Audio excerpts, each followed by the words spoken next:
We're now live. Okay. Hello and good afternoon, folks. Welcome to the Joint Conference Committee meeting for Laguna Honda Hospital and Rehab Center for June 9th. It's actually very nice to see all of the Laguna Honda folks here in person. We haven't been together in the same room for a while, so it's nice to see you all. Mr. Morwitz, can you call the roll? Sure, I'll start with you, Vice President Guillermo, Present. President Green, Present. and Commissioner Chow. Thank you. I will read the land acknowledgement. The San Francisco Health Commission acknowledges that we are on the unceded ancestral homeland of the Ramaytush Ohlone, who are the original inhabitants of the San Francisco Peninsula. As the indigenous stewards of this land and in accordance with their traditions, the Ramaytush Ohlone have never ceded, lost, nor forgotten their responsibilities as the caretakers of this place, as well as for all peoples who reside in their traditional territory. As guests, we recognize that we benefit from living and working on their traditional homeland. We wish to pay our respects by acknowledging the ancestors, elders, and relatives of the Ramaytush Ohlone community and by affirming their sovereign rights as First Peoples. We can move on to item 2, which is the approval of the May 12, 2025 Laguna Honda JCC minutes. Okay.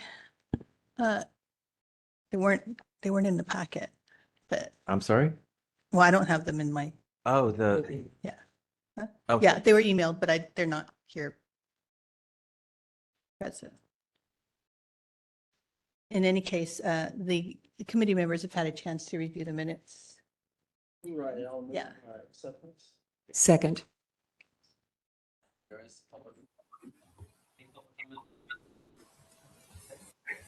Check the remote. Yes, I see one. 1 second.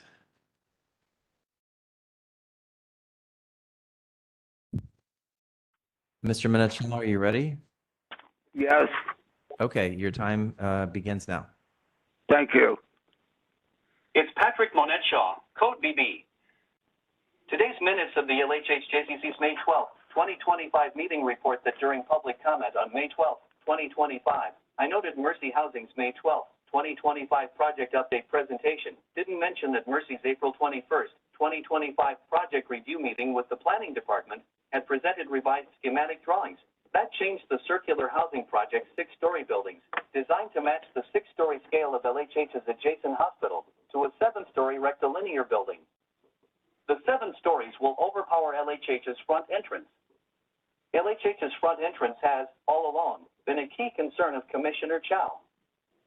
The meeting minutes don't record that the 7-story floor plans were changed to comply with MOHCD's cost efficiency guidelines, without presentation to the Health Commission for pre-approval.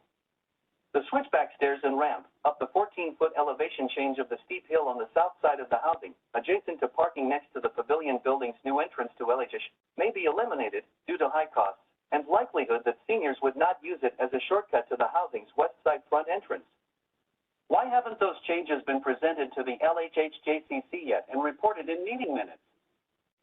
Obviously, changing the independent senior housing and the assisted living building to 7-story buildings is a major change that this JCC and full Health Commission should know about, since the taller buildings will overpower the front entrance to the pavilion building. Thank you. All right, that ends public comment for the minutes. All those in favor? Aye. Aye. Thank you. We move on to general public comment. Is there any general public comment in the room? All right, none. And let's see if there's any online. Mr. Minachal, would you like to make general public comment as well?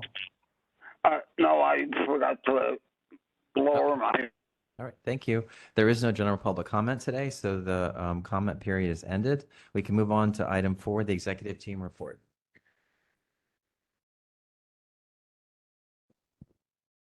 Good afternoon, commissioners.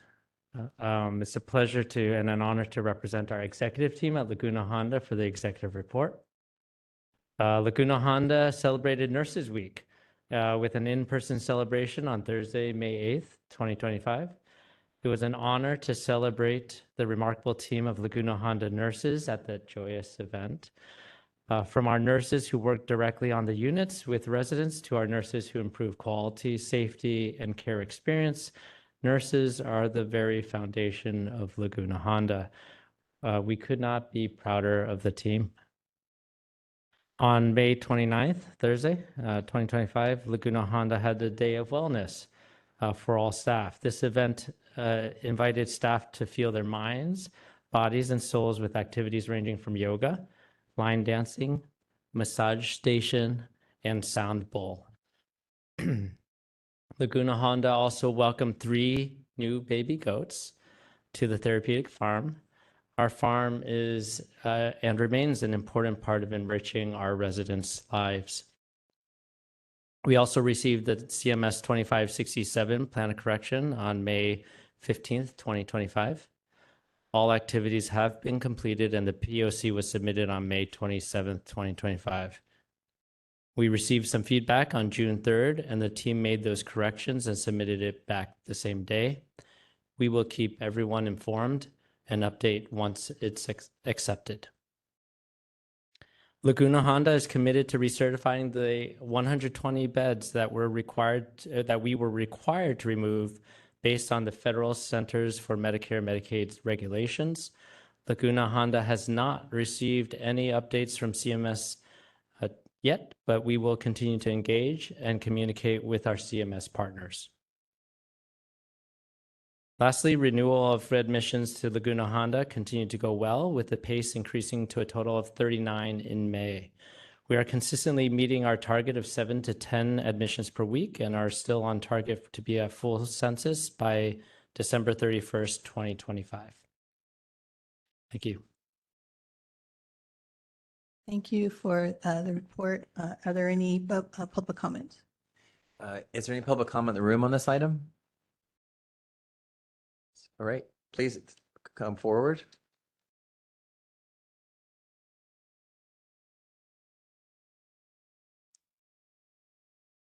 Mark, this has to do with Laguna Honda. This is the executive team report, the presentation that was just made. Okay, so I guess this wouldn't be the right time. I'm not sure. Okay, So- you read you. Why don't you try and then I'll stop you if somehow it's not, Thanks so doesn't seem much. appropriate.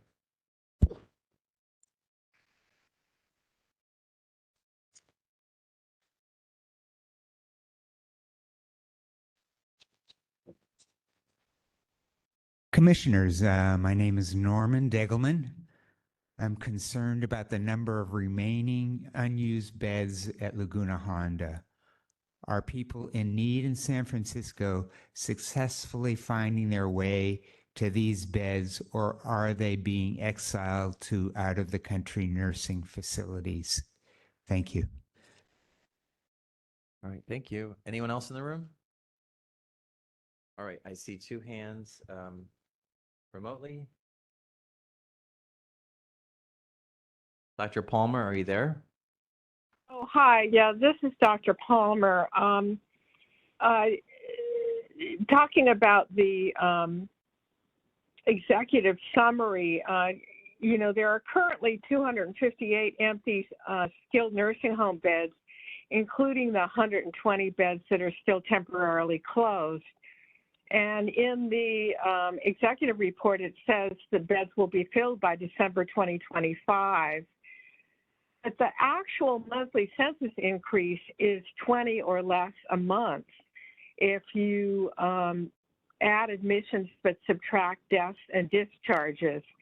So the estimated fill date by December 2025 seems to be predicated on the disturbing assumption that those 120 beds will never be filled and will be lost. If CMS denies the 120 bed waiver again, it seems to me that the Health Commission, SFDPH, and the City Attorney's Office should consider filing a lawsuit against CMS. CMS order to close Laguna Honda completely appears to have been illegally issued.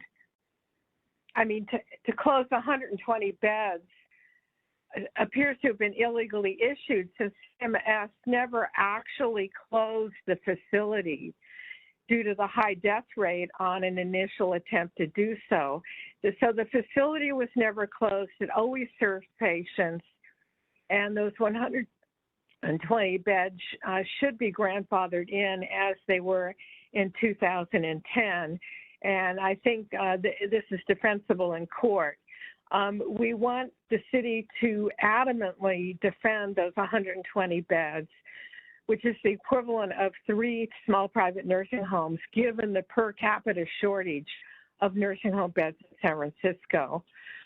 We also want Laguna Honda to staff to true acuity, which is there's a new state-of-the-art article by Dr. Harrington and Dr. Halifax to talk about the staffing ratios. And rather than just saying you're hiring, we would like to know what the hours per patient day or the actual staffing ratios are. Thank you very much. All right, thank you. Is one more public comment?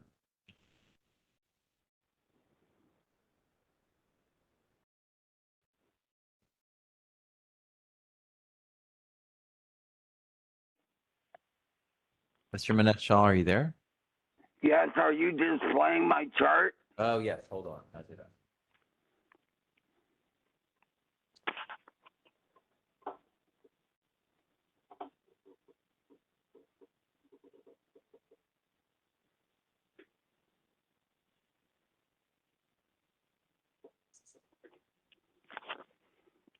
Do you have it up yet?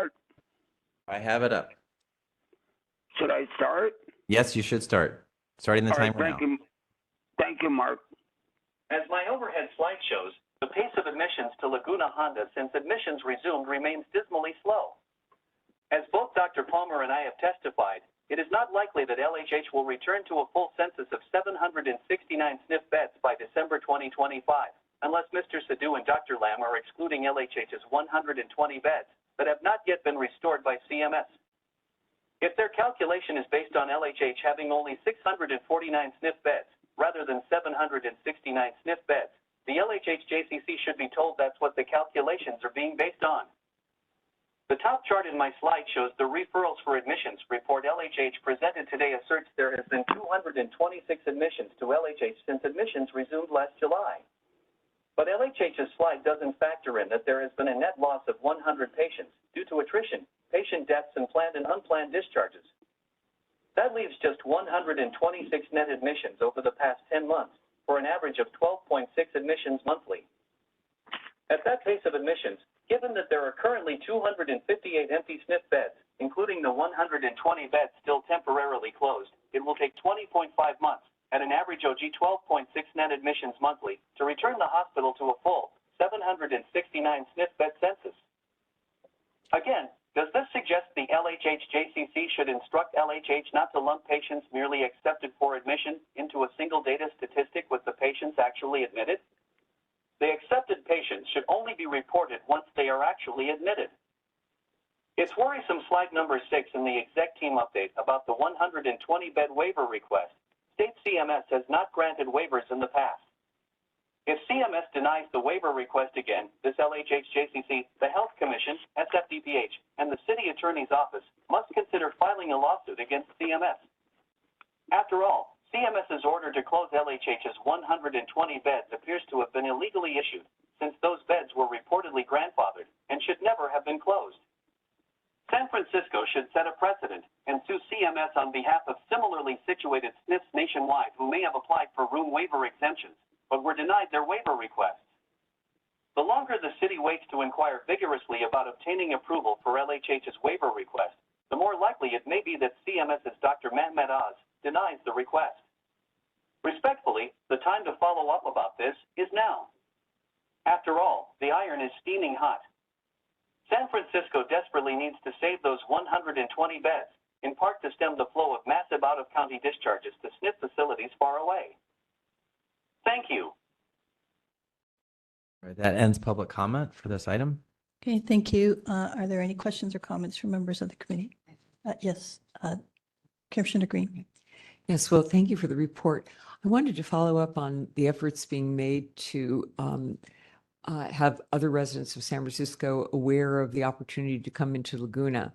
And I was wondering, as you look at the group priority 5, those if I'm understanding correctly, are the people who might be coming from other institutions. I saw in some of your answers that you were you'd almost completed the outreach, and yet there were many institutions that you were still working on outreach with. So I'm wondering, when you think the outreach will be completed. I know you've got a wonderful website and the video is terrific, but what are you going to do to kind of keep Laguna in the mind of the individuals that actually help place patients or potential residents? And then the last question I'm wondering is that, is there a trend line in terms of the number of applications in priority group 5? Because one would think that if your outreach is working well, we would see some kind of bump in that group. And I wondered whether, that's something you're seeing or whether that's even a valid parameter.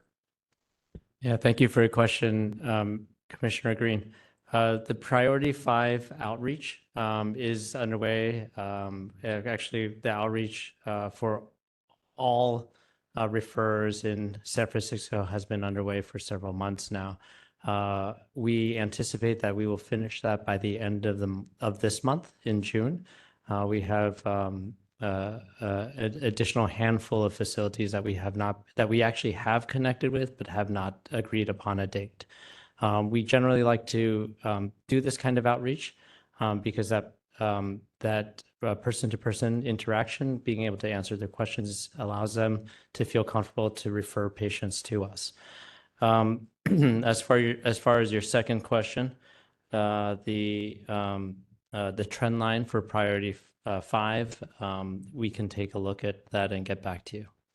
Yeah, I'm just trying to think of ways where we could see how effective the outreach has been, and that may be one way of tracking it. But I would think we'd all appreciate knowing how it's going, and especially what you're going to do, 3-6 months from now, because there's turnover in the individuals who actually help people who might need these kinds of services. There's turnover in that group, and so it might be helpful to figure out how we're going to continue to allow people to know. And I know many of the members of the public are concerned about out-of-county referrals for SNF care, and we recognize that we are hand-tied, that we can only get data from the hospitals and the institutions that are willing to share it. But I hope you'll put some pressure on them so we can get a feel for that as well. Thank you. Yes, Dr. Chow. Yes, thank you. I wanted to reference your slide number 10 on emissions update, where you have that out of a total of 100, 4 of them were medically complex, or 2 medically complex. So I'm wondering if you could give us a little more granularity. Are these actually then more subacute rather than nursing, well, not nursing home, but the extended care or rehab? Or what were the challenges here? Thank you for your question, Commissioner Chow. I don't have the data on those specific 4 patients in front of me. However, I can share, having been part of the admissions process, that an example of one that came up during this time period was someone who was on specialized TPN.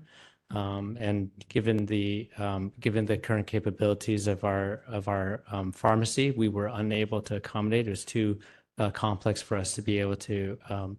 We cannot compound at this time due to the clean room being down. So that would be an example of someone who would be too medically complex.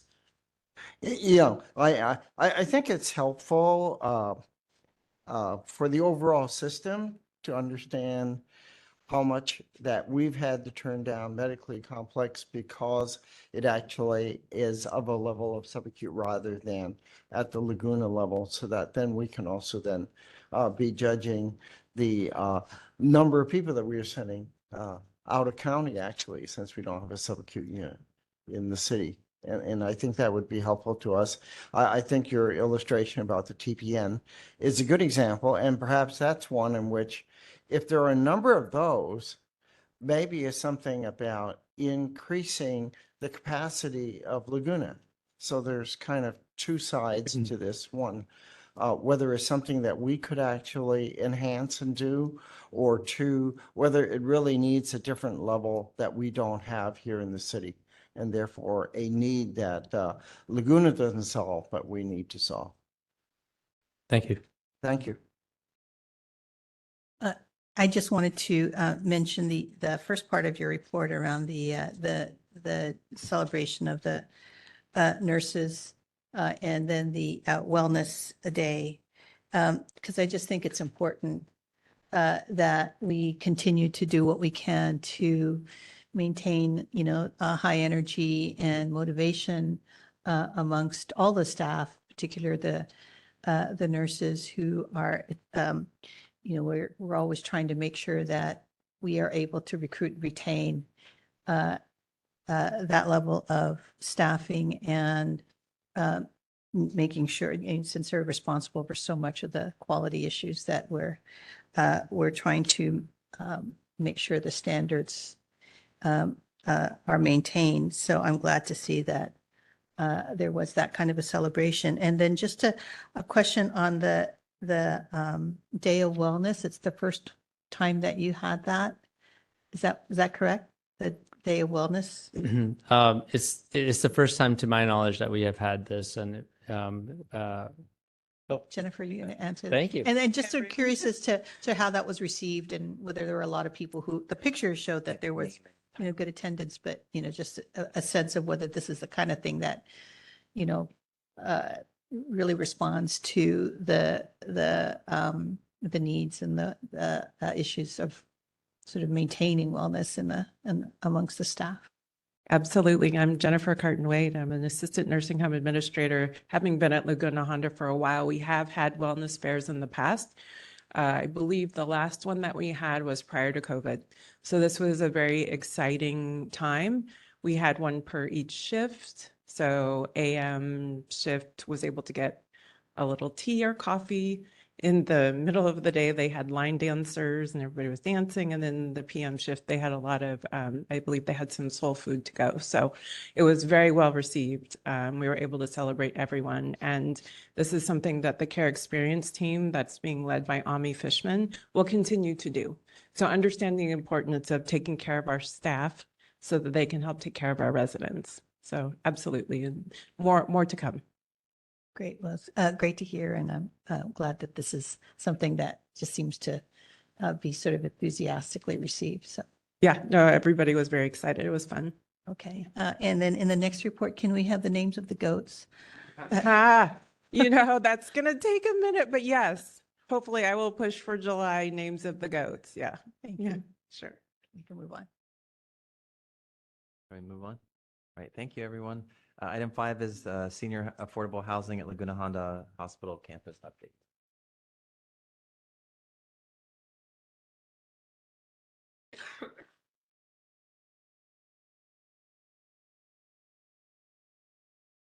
Good afternoon, commissioners. Hello, my name is Sharon Kristen with Mercy Housing. So Mark, if you want to go to the first slide. I am joined today by Ann Romero from the Mayor's Office of Housing, and this is meant to be our June report to the JCC regarding progress on planning for the senior affordable housing at the Laguna Honda campus. So you can see here our agenda today. We were going to focus on a case study of Mission Creek Senior Community, which is an enhanced services model of senior housing. And then we were going to discuss that project in relation to Laguna Honda placements, affordability levels and operating subsidies, accessibility, and then focus on some ongoing updates. So next slide, please. This is a picture of Mission Creek. And so Mission Creek was built back in 2006 per the slide. It's 139 one-bedroom units. It has an adult health center on the ground floor. 88 units are for elders with incomes of 50% of AMI or lower. And those units are also supported by Section 8. And 51 units are for frail elders, and they're targeted at 20% of AMI or lower. And these units were serve people that were referred by Laguna Honda Hospital. This project is similar to what we planned for the senior housing at Laguna Honda, where there would be a ground lease from the city, a long-term ground lease, which would likely be for 99 years, which would include the affordability restrictions, ensuring that it's long-term affordable housing. And that's really the only allowable use is affordable housing for low-income elders. And those affordability restrictions will essentially mirror the affordability restrictions that are within the Mayor's Office of Housing loan documents. The financing for Mission Creek is somewhat similar to what we expect for Laguna Honda senior housing. It would be 4% bonds and tax credit, and it was at that time a big loan from the San Francisco Redevelopment Agency. In this case, that we would get a gap funding from the Mayor's Office of Housing. What's different is Mission Creek did have 88 units of Section 8, which allowed us to support a private mortgage, and it had a state loan. And state funding for Laguna Honda is somewhat in question. Next slide, please. This shows a unit of Mission Creek. It says 530, but I think that was a typo on my part. The units are actually 520 square foot on average. The accessibility that we achieved at Mission Creek was all the units are adaptable, and we met code for the remainder. The remainder is about 10% of the units are Cal ADA, and 5% of the units met the federal accessibility standards. There was the question about how the bedrooms here at Mission Creek or in affordable housing compare to the bedrooms at Laguna Honda. So the bedrooms at Laguna Honda in a 3-person room are about 11 by 12. These bedrooms are very similar in size. But again, these are full units with a full kitchen and a full bath. Next slide, please. The age restrictions at Mission Creek were 62 years and older for all residents. That was driven by the operating subsidy. So by one of the financing sources required we serve people 62 years and older. There was a frailty definition for the 51 units. We came about that frailty definition working with DPH, and it was basically defined as people who are eligible for adult day health. Next slide, please. This is a picture of our community room at Mission Creek. We achieved Laguna Honda placements at Mission Creek, working with, again, DPH. But again, placements at the future housing at Laguna Honda will really depend on if we do a preference or a set aside will depend on the operating subsidy approach. And again, the age restriction is driven by operating subsidy requirements at times. Next slide, please. So here we were showing what operating subsidies might look like at the senior housing at Laguna Honda. This is just for example for 110 units. It's likely that about 65, or our goal is that 65% of the units have operating subsidy. That would be achieved by 40% of the units having the MOHCD Senior Operating Subsidy Program. And about 25% of the units we suggest serving Laguna Honda referrals or other seniors in need of enhanced services. We would need to determine the source of operating subsidy for the Laguna Honda referrals. The remainder of the units we suggest serve other low-income households at 40 and 50% AMI, and at the remainder of that slide, we're just showing you what that equates to in terms of annual income and what that equates to in terms of targeted rent. Next slide, please. I'll change all my pages. So we know that people are curious about how this equates to an actual residence with their incomes. So we were showing here how the operating support would support a resident who is Medi-Cal eligible, who is at approximately 21 to 24% of San Francisco AMI, and somebody who has SSI as their income. That household would be at about 11% of SFAMI. So you can see there they would be eligible for the senior operating support because they would be below those restrictions. Next slide, please. This is a proposed unit layout for the senior housing at Laguna Honda, it's about 430 square feet. And this slide details how we would meet the accessibility requirements. The accessibility requirements attached to funding restrictions have increased, and now it's likely that we would have about 50% of the units being mobility units, and all the remaining units would be adaptable. So they would be dimensionally the same and include grab bars and allow us to adapt them to people's specific needs. Next slide, please.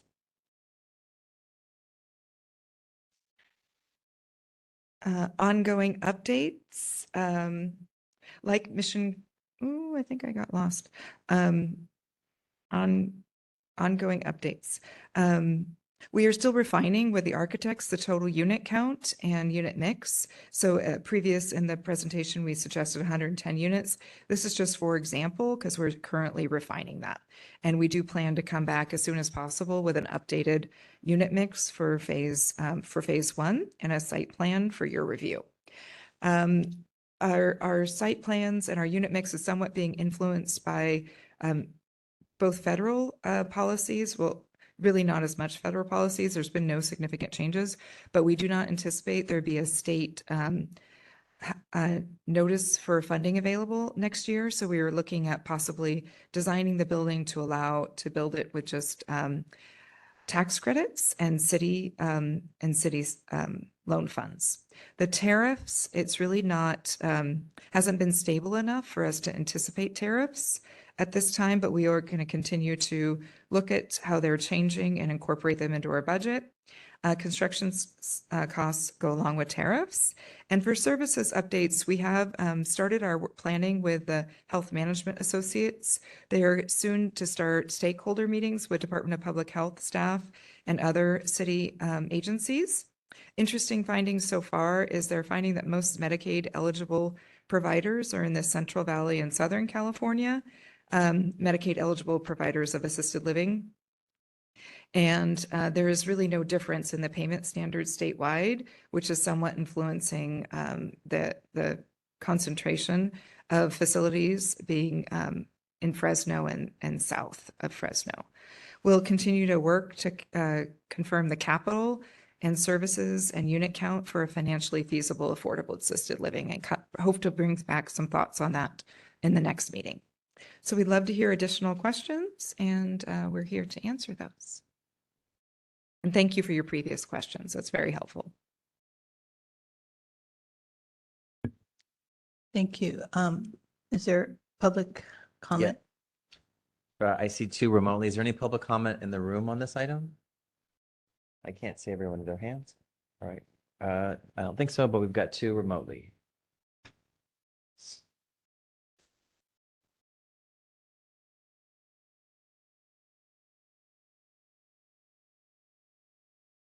Dr. Palmer, are you there?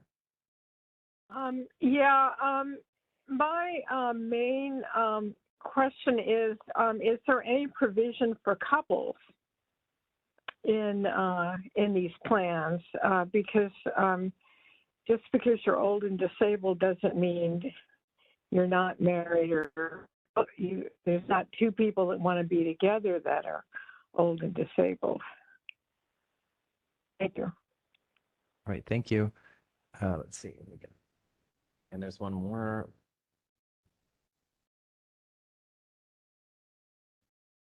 Mr. Minetshaw, are you ready? Yeah, just 1 second, Mark. All right, here I go. Okay. Again, Mercy's architects have reportedly changed the circular housing project 6-story buildings designed to match the 6-story scale of LHH's adjacent hospital to a 7-story rectilinear building that will overpower LHH's front entrance that is of concern to Commissioner Chow. Why hasn't this change been brought to the LHH JCC? On March 17, 2025, Mercy told the Health Commission a project application and an entitlements application would be submitted to planning by the second quarter 2025, which ends in June. Why hasn't Mercy submitted either application to the planning department yet? Slide number 7 lists 44 units, 44% for tenants receiving MOHCD operating subsidies, plus 28 units, 25%. For LHH residents or other seniors needing enhanced services also receiving subsidies, so they pay no more than 30% of their income for rent. Have operating subsidies been obtained and guaranteed for those combined 72 units? For the remaining 37 other units that won't receive subsidies, will they be paying $1,248 to $1,559 monthly rent, including utilities? It's disturbing hearing Ms. Chissen say that the source of operating subsidies for LHH have not been determined yet. The 44 units plus 28 units plus 37 units totals only 109 units. What about the remaining 15 to 28 units in this proposed 124 to 137 unit housing project? What will they pay? Also, 25% of 124 units, or 137 units, would be 31 to 35 units, respectively, to meet the 25% target population definition, not 28 units. The meeting notes of Mercy's Housing's April 21st, 2025 project review meeting with the Planning Department, reported Mercy's Sharon Kristen, was to confirm whether LHH's housing project will qualify under AB 2162's legislation that requires 25% of the supportive housing must be restricted to residents who meet the target population definition, which are of homeless individuals, homeless youth, or disabled people. Has Kristen confirmed whether people exiting LHH and other people transferring from other permanent supportive housing projects meet AB 2162's target population definition? Were 25% of LHH's residents homeless at the time they were admitted to LHH? The April 28, 2025 LHH biweekly housing meeting with Mercy Housing indicated people currently living in other permanent supportive housing projects may want to transfer to the LHH housing project. Is the Health Commission aware this is being considered? As of June 8, 2025, President Trump's current tariff on steel imports is 50%. Obviously, the 7-story buildings for phases 1 and 2 will require steel that is under steep tariff. Thank you. Your time is up. That's the end of public comment for this item. Thank you. Are there any questions or comments additional from the committee? Yes, President Chow. I mean, Green. So I'll take that as a compliment, actually. Well, thank you for the report and really the effort you made to clarify the percentage of income and the room size. We really, really appreciated it. It's really so much clearer than it was, and it's really great information. I just wondered if you could elaborate a little bit. You know, you put this in the answer, and I know you don't necessarily have clarity, but when it comes to state affordable housing funding, the NOFA, what percentage of the of the revenues required for this project are anticipated to come from that? In other words, what would be realistic for worst case scenario here?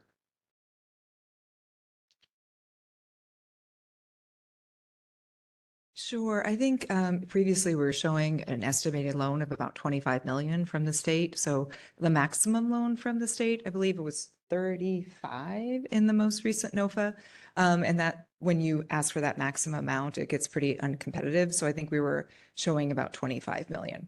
So our approach to trying to design the building without a state source of funds is really to basically shrink the overall building, to shrink the overall cost. And that's why we were looking at unit counts of something like 110 versus the 140 that we were looking at, I think, at one point, where I think is the scenario that the caller might be referring to and some of the confusion between versions. We're really looking at a lot of different versions right now to come up with both what is financeable and what is the most efficient, and incorporates your comments and concerns and, around not impacting the hospital.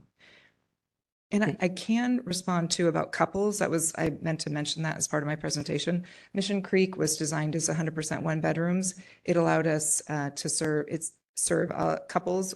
In initial occupancy, about 65% of the households were couples. Now it's far fewer because people have aged in place. The building went into service in 2006. But we would anticipate in the units that serve people at 40 and 50% of AMI, that's often couples. That's how they're able to afford the rent, is it's a 2-person household. But all of these unit mixes and counts, that 1 bedroom can support a single person household as well as a couple. And when was Mission Creek built? I mean, how long ago was the funding for that? Mission Creek was started in 2004 and was completed in 2006. And so, yeah, all the financing was obtained in around 2003, 2004. So it was before the meltdown in 2008. And it's really hard to Yes. extrapolate what went on there in costs compared to now. It's just a different world today. So Yeah, Yeah, it was, certainly. you know, the state had not funded affordable housing in many, many years. There was a bond, a statewide bond that was put on the voters, before the voters, and allowed that source of funds and a multifamily housing program to be developed. And that partially funded Mission Creek. And now that's the program we still use. It just keeps on getting re-upped with more bond funds. But unfortunately, it's likely going to, use the current available bond funds in this current round and have no funding for next round. Thank you. Unless something changes, which is unlikely. Commissioner Cha. Yes, thank you. Your financial segment of the report is really very helpful. I'm still somewhat, and therefore, to clarify, on the 35% of the remaining units, there's a monthly income marked by one person. But if two persons were to occupy, would you then have to make I mean, what would happen with the median income? Yeah, you wouldn't have to there would be a higher maximum income where you could be eligible for the unit. The rent would not change, but The rent doesn't change. yeah, the But- rent does not change. But the maximum income, I mean, often of a pair, only one is working. Yeah, But, I'm sure that the AMI charts somehow reflect that, but the AMI charts are not different if it's a senior couple versus if it's younger. There's no separate AMI charts for senior households. So yeah, so it doesn't, I don't know if it totally anticipates that only one household member might be working. Okay, no, these are very helpful, and the illustrations have been very helpful. I'd like to go to this question and ask if the planning committee, the planning committee meets weekly, monthly, or what? The Community and Public Health Committee? Yeah, the Uh, one that you're working on or being part of with the I'm sorry. Laguna Honda people. It's twice a month. Twice a Twice a month. month. Okay.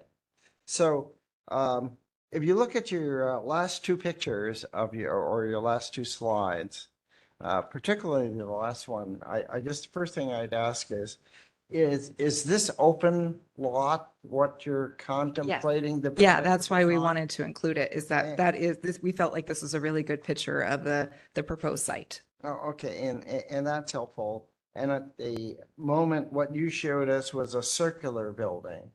Previously, yes, we showed a circular building which was a proposal at that time. Right. So all the perspectives that were given to us was based on the circular building. So has this been discussed within the committee and with Laguna in terms of the changes that may be occurring? Yeah. Your concepts? Yeah, we're talking about all these things about in terms of different unit counts, different basically site plans. It would be the same site, but it would just be a different shape of building on But the then- same site. Then the questions of the impact on the It's roughly in the maintenance same and- location. It's a different orientation in terms of it versus a circle. It's a rectilinear building, but it's roughly in the same location as the circular building. And we will bring that back to you and include the same information in terms of the distance to the main entrance of the hospital and the west facing. And when would you have walls. some preliminary drawings of that we could? We can do it at next meeting. It just still might be draft. It still might be I mean, preliminary. I understand drafts change a lot, but it would be helpful to be able to see it earlier. Sure.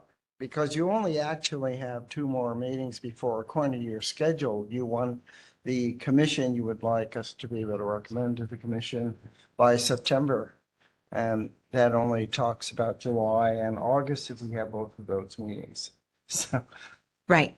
That's correct. Yeah. So we can bring that next time. so I think if that was possible, it would be good to be able to visualize it because Yeah, it's really not a significant change. well, Yeah, I- the location of the building is really roughly the same. It's really just the shape of the building that's roughly changed. And then on the picture above, I guess that is, can Laguna tell me on the picture above, Is that this picture? what part of the building that is?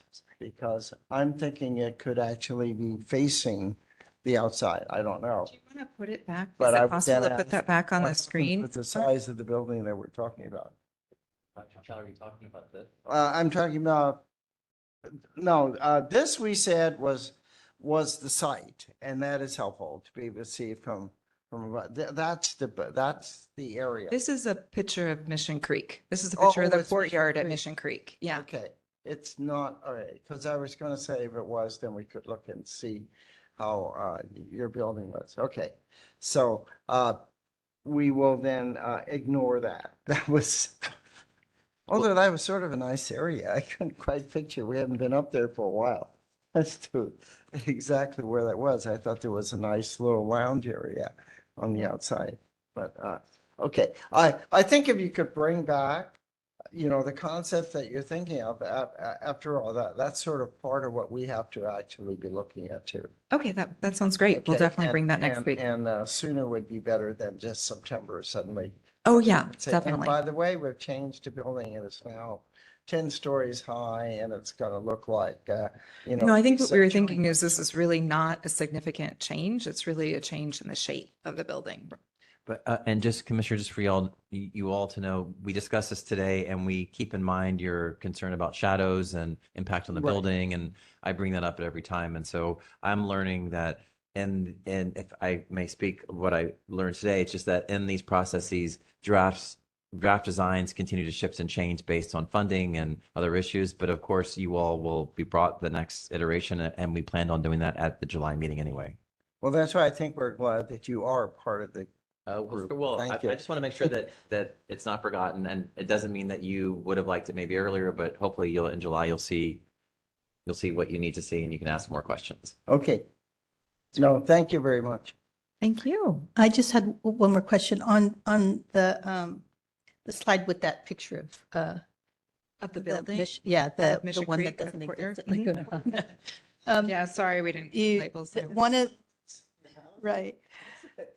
Oh, yeah, But you briefly talked about the services planning update and you referenced the, I guess Medicaid in relationship to the concentrate or Medicaid eligibility for the services in relationship to the concentration in Southern California and Central California. Can you expand on that a little bit on Sure, why? Yeah, what we're really, If I can just finish my question. I'm sorry, excuse me. If the concentration is in Central and Southern California, what difficulties might that present in terms of what we're trying to do here and the kinds of services that we would like for Medicaid to, I guess, or be covered? I'm not quite sure if I understood. You were speaking quite Sure. fast in that. Yeah, we're really looking at like the funding approach for an enhanced services model versus an affordable assisted living. So the whole Medicaid waiver as is essentially like could be a source of operating subsidy and could be a source to serve, to fund both operating costs, services, and maybe even fund capital by you getting a mortgage through the Medicaid waiver. So I think we were looking at the Medicaid waiver, and that's really, the Medicaid certified providers are the ones that are using that Medicaid waiver. And this was just a point of information that it's interesting that most of them are located in Fresno and South, and most of their facilities are, of course, located there, and the size of their facilities. It's starting to give us information as to what is operationally feasible to do with a Medicaid waiver. So will that, just more information on, I guess, the ability of the waiver to Right. To be used here Correct. in this instance Correct. is information that you're gathering? Yes. Okay, It's just and we will- fact findings for us to Right. bring forward a proposal. Okay, because the issue of the enhanced services is something that will, obviously, is something that we're interested in, as like future phases of the, Right. I think for phase two, we're really looking at would it be enhanced services or affordable assisted living? So our current thought is that we would be using the Medicaid waiver if it Right. was the affordable assisted living. So it's really more exploration on the affordable assisted living approach. The enhanced services approach, it's pretty much similar to Mission Creek. It would be Mission Creek likely plus additional services. So it would be probably low-income housing tax credit financed in terms of capital. got it. Okay, thank you very much. No more questions or comments. Appreciate the presentation Sure. and also the timely answers to the questions that are being posed. Thank you. Sure. Thank you. All right, we can move on then to item 6, the hiring and vacancy report.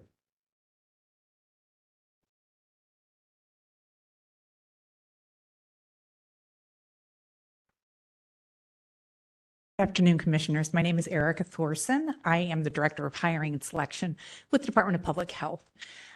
Quick update on our numbers here at Laguna Honda is that our vacancy rate is currently standing at a 2.7% with attrition savings included. In May, we hired 8 folks.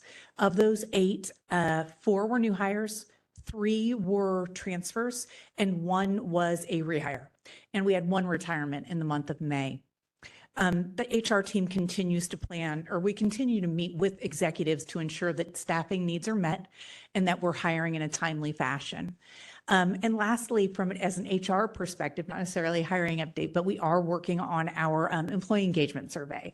It was originally slated to close on May 31st. We've extended that through June 16th to ensure that we can capture as many employees as possible to gather their feedback so that we can help develop and as well as provide feedback and continue to grow programs within DPH.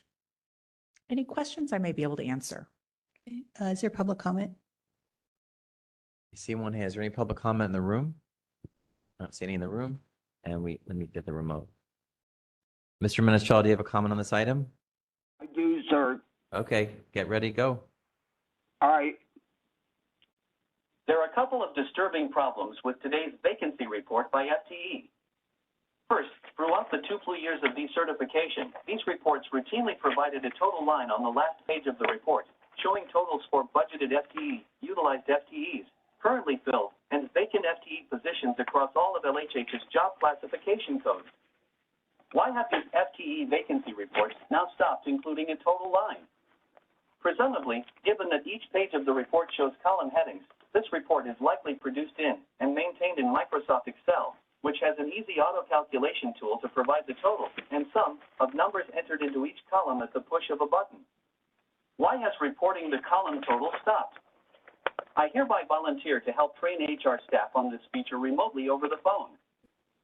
As for the Job Class 2302 Nursing Assistant, aka Patient Care Assistant, and Job Class 2303 Certified Nursing Assistant, they are both reported separately in today's May report, separate from Class 2583 Home Health Aides. However, the April FTE report to the JCC lumped the 2302 and 2303 job class numbers into a final entry. These 2 job classification numbers should be reported consistently every month as 2 different job class numbers because they have separate education, licensing requirements, and job duties.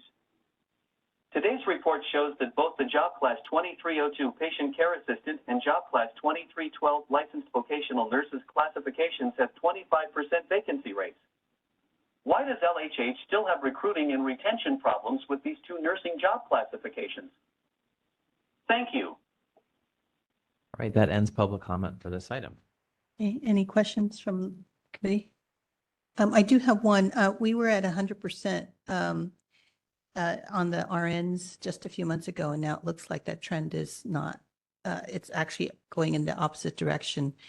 Can you explain that a little bit? It's a good question. I do not have that data off the top of my head as to what it might, I'm going to make a guess. And I know what happens when you guess or make assumptions, but I'm guessing that they were transferred into other locations, but I'll need to do some research and I can bring that back next month. Yeah, that would be great because we wouldn't want to lose the momentum that we had with Absolutely. the 100%. Thank you. Thank you. No other questions? Okay, thank you for the report. Thank you. Vice President, may I ask a follow-up question to that? Sure. Sure. Does that mean that y'all are using temporary staffing if there are vacancies? I am going to go out on a limb and I'm going to look at Troy and that I am not sure of the registry numbers right now at Laguna. Troy Williams, Chief Nursing Officer for the San Francisco Health Network. Thanks for your question. We are in the process of looking at using registry at Laguna Honda to fill some of our gaps for vacancies and leaves. Those are two reasons that we do use registry. So we are going to be using some registry at Laguna. Okay, and yeah, again, next month, if we can get some more information We will do on that. how that trend is affecting, if it continues and how it's affecting either the use of registry or on the existing staff that may now have to work overtime or mandated overtime to fill those gaps. Will do. Thank you. And thank you for allowing me to ask the question. Item 7 is a regulatory affairs report. Good afternoon, Commissioners, or good evening. Nazanin Zahir, Chief Quality Officer for Laguna Honda Hospital. Going to present to you the Regulatory Affairs Report. During the month of May, Laguna Honda submitted a total of 17 facility reported incidences to CDPH, and 3 anonymous complaints were shared with the facility by CDPH. CDPH has not started their investigation for 17 FRIs. For the 3 anonymous complaints, 1 was investigated with no deficiencies, while 2 were investigated and the outcome is still pending from CDPH.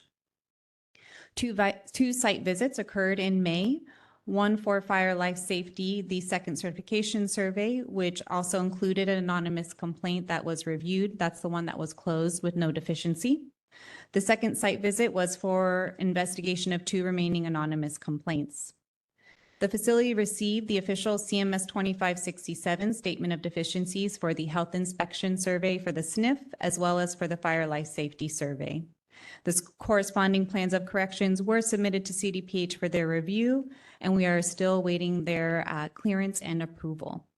At this time, at the time of this report, 37 cases remained pending with CDPH for investigation. We did just have CDPH on site last week. They are investigating 15 additional cases.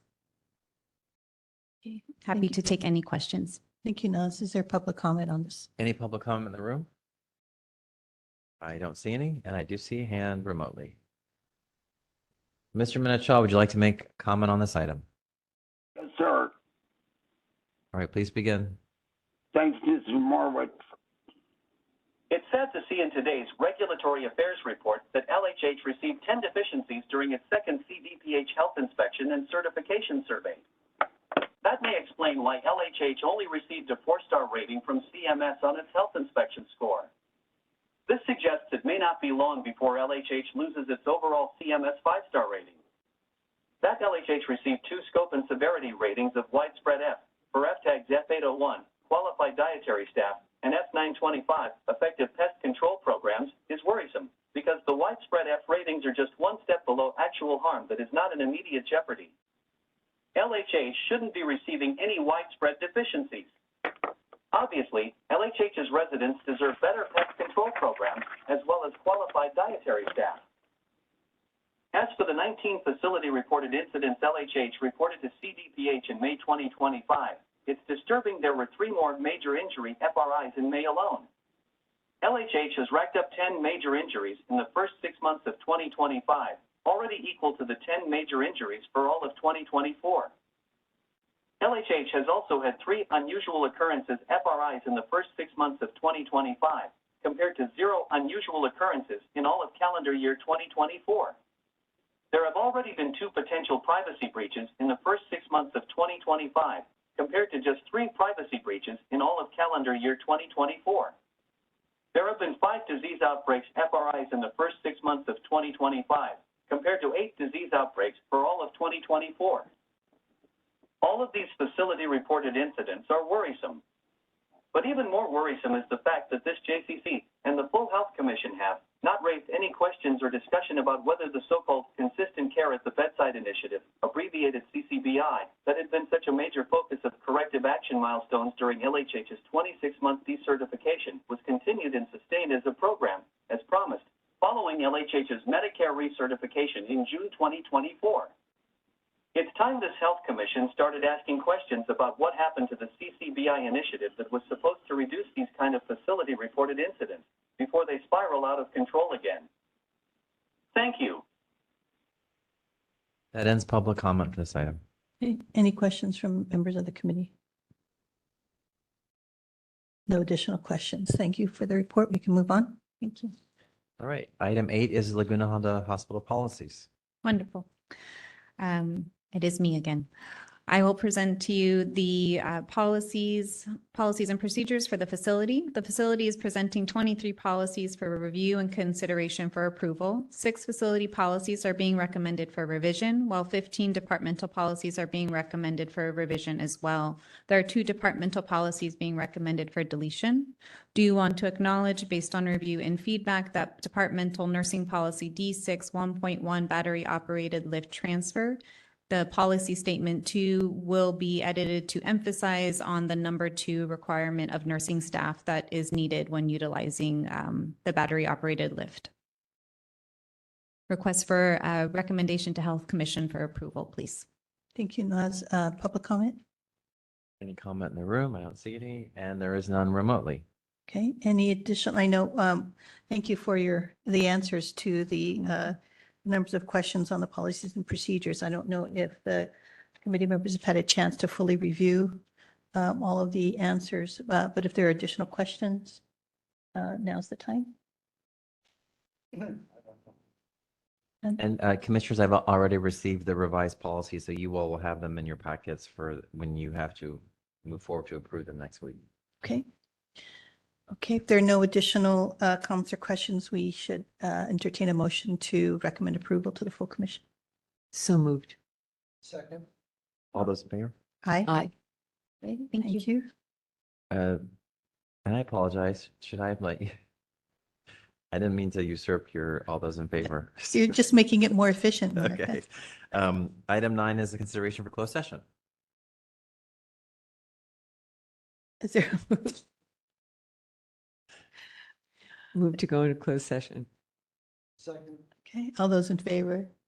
Aye. I don't know, there's no public comment request for this. Could someone go and just slide the doors a little bit so that it's harder for someone to get in? And any members of the public who are here need to leave at this point. And folks who are watching, you will not see or hear us while we're in closed session, but we will be back. You're welcome to stay. Thanks for watching and participating. Aye. Aye. Oh, wonderful. Okay, we are adjourned. And give me just 1 second. Stop this. Thank you, everyone. Thank you all for coming.